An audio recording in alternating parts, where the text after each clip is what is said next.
Hello everyone, I am an ambassador for my country. My name is Rebecca, but you can all call me Ambassador Becca, and I'd like to welcome you to my country's presentation. My country's name is Ilha do Poder. We are a Brazilian-founded country, so our predominant language is Brazilian Portuguese. And in Brazilian Portuguese, this means island of power.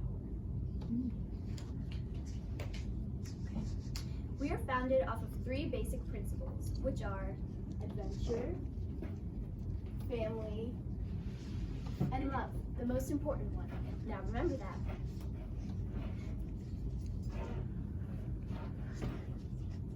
This is a world map, and we are located right at the star. And here is a map of what we look like up close, and it shows you that we are located off of the coast of Brazil in the South Atlantic Ocean. This makes us an island, and we are about the relative size of Madagascar. And our population size is 26.97 million people. This is our founding story, how our beautiful tropical country came to be. A millennia ago, during the time of the Brazilian independence, in an orphanage on Casa Street in the city of Recife, there was a girl. Not just any girl, a hard-headed, bold, strong, intelligent, but broken girl. Her name was Rosa, and she was the only orphan brave enough to be mischievous and adventurous during such a tragic time. The independence Brazil was fighting for had taken Rosa's parents' lives. After the tragic deaths of her parents, she was brought to an orphanage by the aunt of hers that didn't want her. Ever since, Rosa didn't know how to let anyone into her life. So instead of being open to people, she shut them out. This made her lonely but strong, and she didn't even realize how much the people of her country would need her. Regular life in the girls' orphanage was difficult.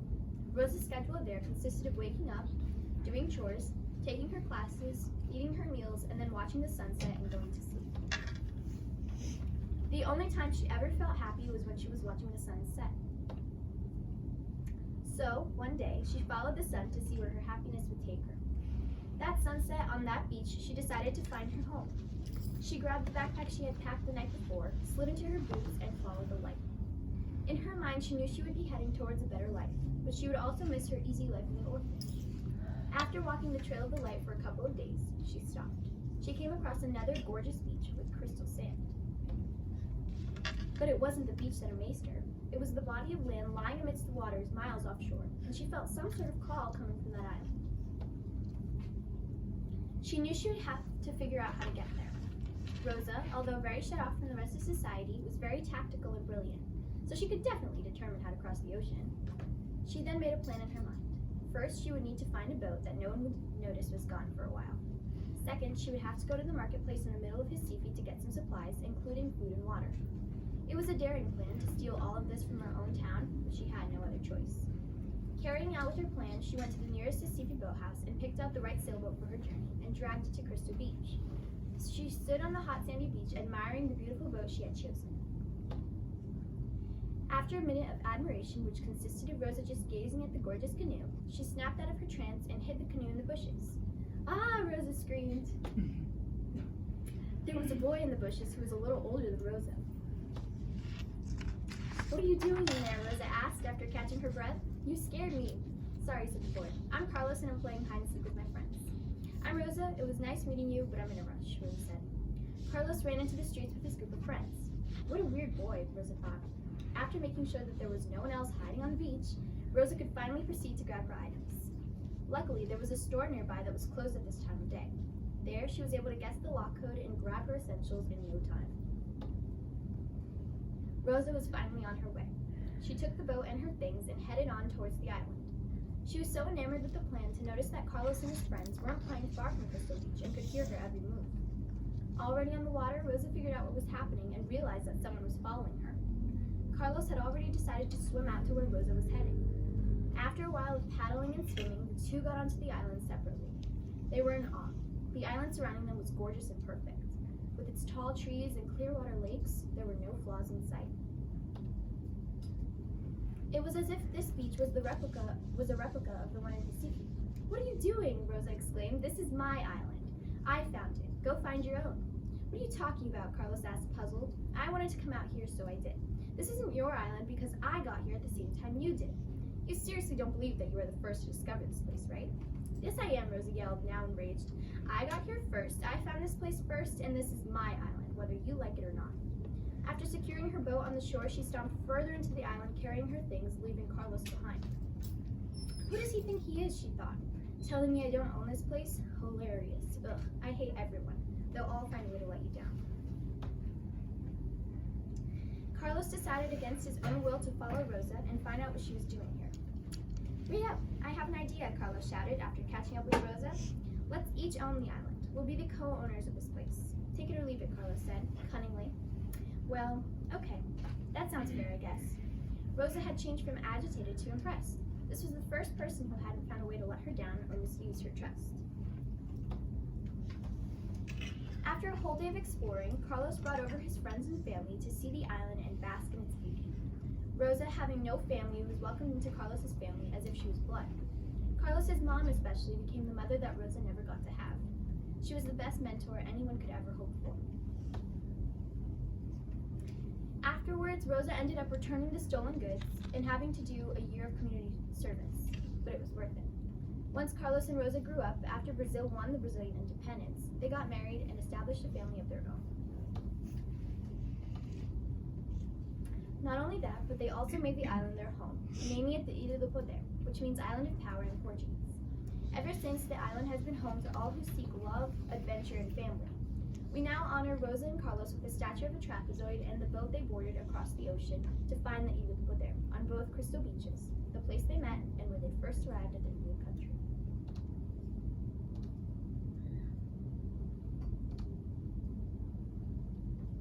So this is our monument. We have two of these. One resides on Crystal Beach on our island, which is the original one, and the other on the Crystal Beach in Recife, which is where the two people met. It is constructed of copper, and so over time it has become a greenish color, just like the Statue of Liberty. It consists of a trapezoid, which takes after our flag, and it symbolizes the top 2 points, which are the basis for our 2 leaders. And the rest of the trapezoid symbolizes our country, and so the top 2 points came together to found the rest of the shape. And the paddles and boat remind us of how Rosa got to our country and initiated our foundation. And this is the plaque that is on our monument. It reads, "This is the statue of our foundation. We honor our founders, for without them we are without home.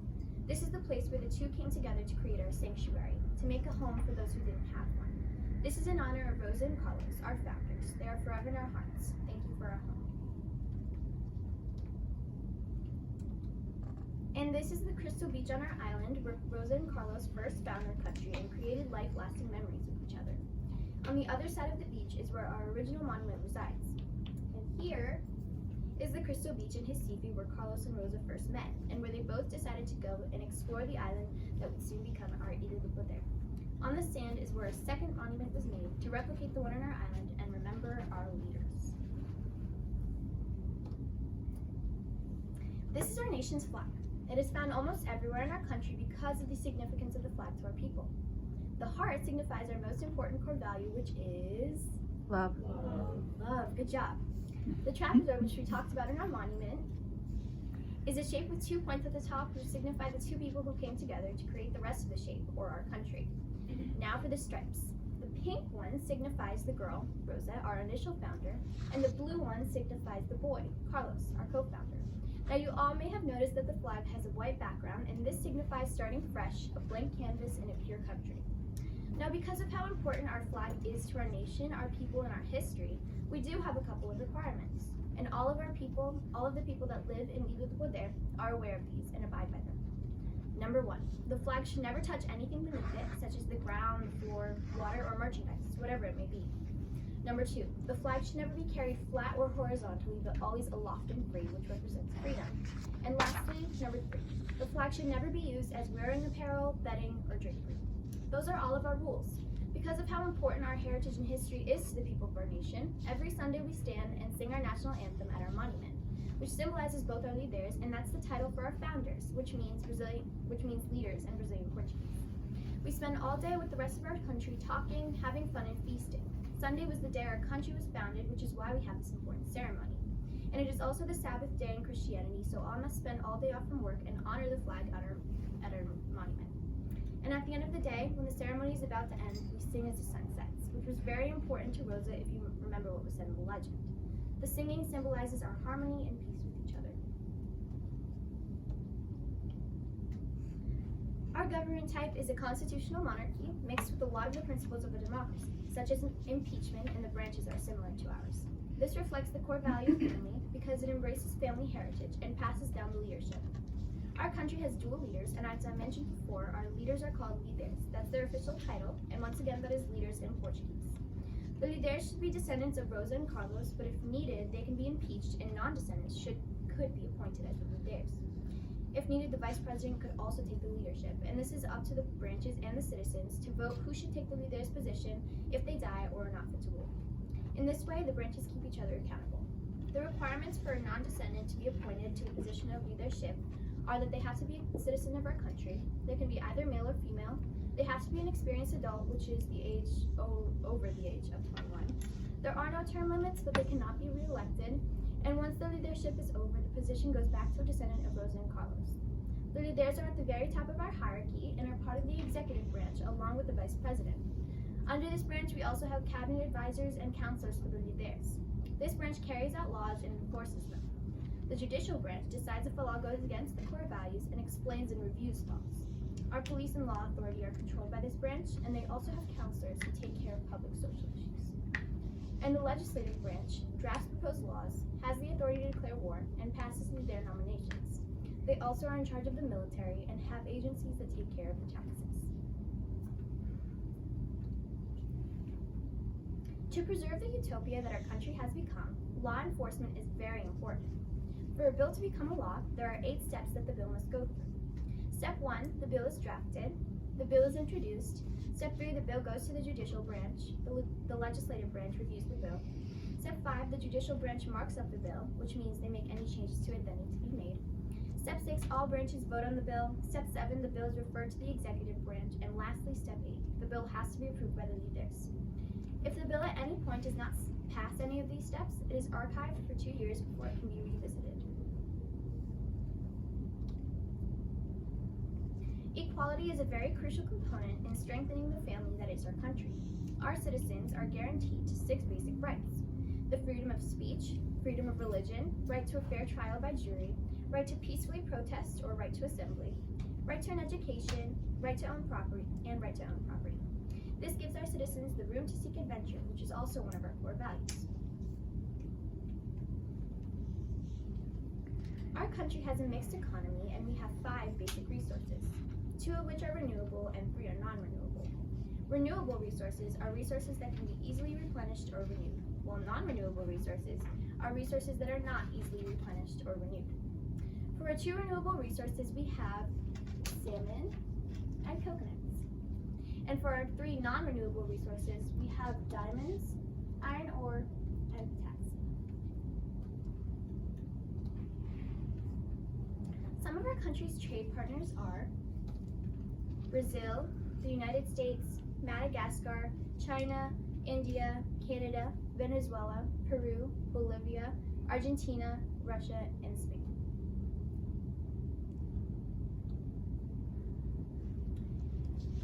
And here are 4 of the things that we get from 3 of these different countries. So from the United States, we get transportation vehicles such as planes, cars, etc. We also import coal from the US as well as petroleum and office supplies. From Brazil, we get soybeans, coffee beans, corn, and grocery items.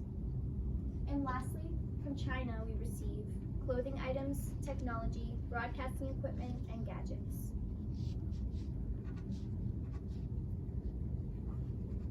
A couple of the things we export to each of these countries would be coconut water, coconuts, salmon, coconut oil, coconut sugar, diamonds, iron ore, and potassium. The people of Ilha do Poder are very hard workers, just like Rosa was. Some of the job percentages we have are government jobs, which 20% of our population works with, as well as farming, which is also 20%, artisans 10%, entertainment 5%, other jobs would be 15%, fishing, which is 20% since we export salmon, and lastly healthcare workers, which is also 10%.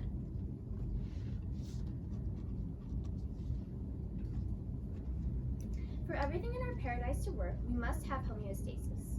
For our balance of trade, we have a positive balance of trade. And we make approximately $11.50 billion per year and $4,082 million on importing goods from other countries.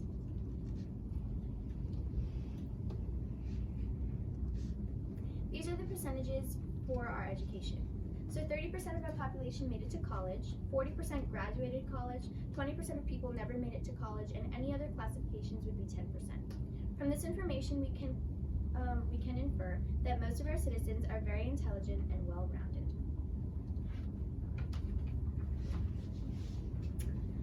While Ile de Poder is almost seemingly perfect, we do have our issues. Two potential problems that we have prepared for are natural disasters, such as tsunamis and tornadoes, etc. And for that, we have money saved up to make any repairs on our island in case of a natural disaster. And also, war. Because of that potential threat, our military is trained for war and will be prepared and ready. Our country is usually always prepared for any other problems as well, since Rosa was always prepared, and so we try to inhabit those traits. While any nation has its challenges, Ile de Poder is a beautiful place to visit. A couple of tourist attractions that we have are Crystal Beach, which is an amazing beach that has crystal sand and crystal clear waters, and here visitors can go scuba diving, snorkeling, swimming, surfing, and many other water activities. They can also admire our monument, which resides there. We also encourage tourists to visit our capital city, City de Poder, to tour our streets, admire our colorful buildings, check into one of our 5-star hotels, or enjoy delicious food at one of our many Brazilian restaurants. People come from all over the world, but our percentages of tourism mostly come from Brazil. 50% of our tourism is from Brazil, 36% comes from the US, 10% comes from China, and 8% of our tourists come from other countries. Culture, among other things, is one of Ile de Poder's many treasures. Our culture is Brazilian as well as Portuguese culture, since that is what we were founded upon, and it was the time that Portugal was still very influential. It was only later that Brazil founded its own country. So for some of our staple dishes and foods, we have brigadeiro, which is like Brazilian fudge with sprinkles, which we all tried today. Pão de queijo, which is Brazilian cheese bread, and I brought that. Papo seco, which is Portuguese bread. Pastel de nata, which is a Brazilian dessert. Coxinha, which is like a Brazilian version of a chicken croquette. And then Brazilian pastel, which is like a dough with meat or cheese inside. For traditional dress, we always wear bright colors, except for at funerals or weddings. Our culture is happy and diverse, which is why we wear different colors. Our music is usually upbeat and samba-like. It's usually a mellow type of music. And for our art, we tend to specialize in sculptures and portraits that show emotion. Thank you so much for listening and learning about Ile de Poder. Come visit us soon.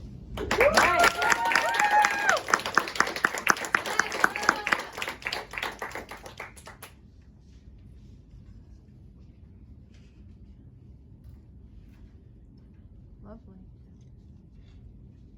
So I have a question for you, if I may. You noted in your presentation that you make many products with the coconuts that you grow. Yes.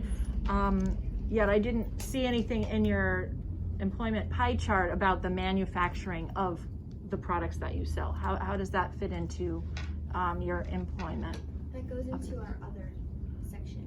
Okay. I don't recall that was a large number, so I was just... Do you want me to go back to that? Sure. Yes, please.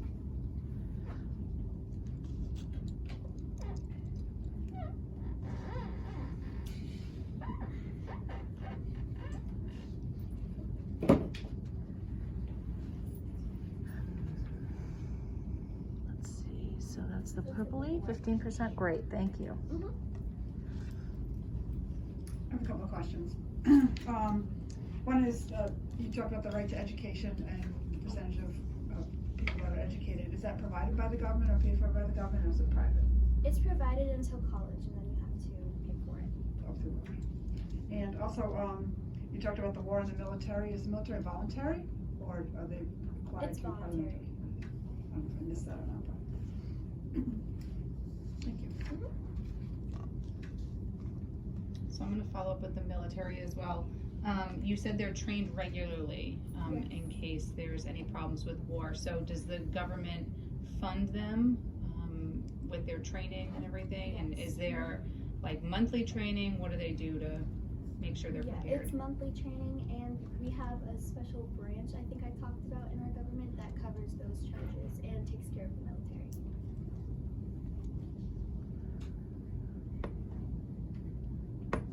I do have another question. You mentioned that you have funds saved up for your natural disasters. Please share with us where you get those funds, like how We did, take 20% of our annual taxation and save it for our disaster fund. okay.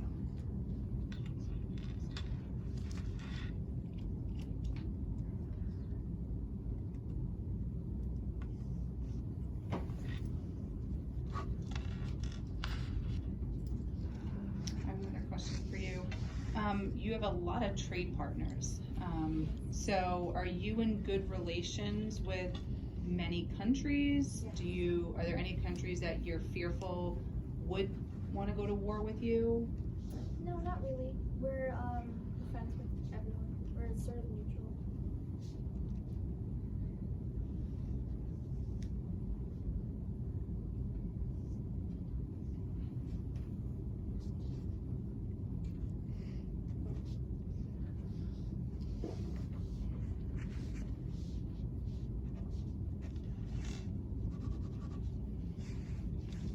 Any questions?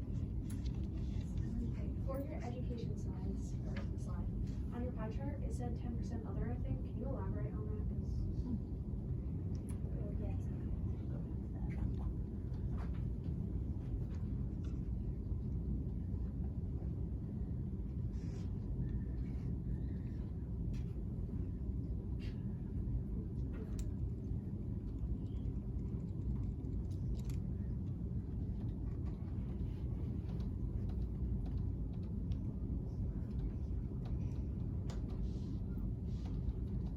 Okay, well I can't find that.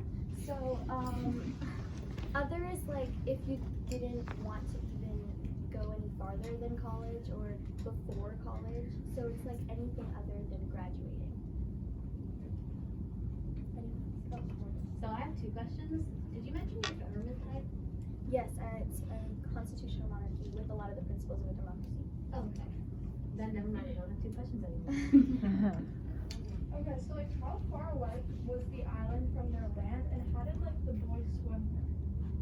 It wasn't that far. It was like I'd say maybe 3 or 4 miles away. So like nobody discovered it yet? I guess it was very secluded. Nobody wanted to. What is your country the relative size of? Madagascar.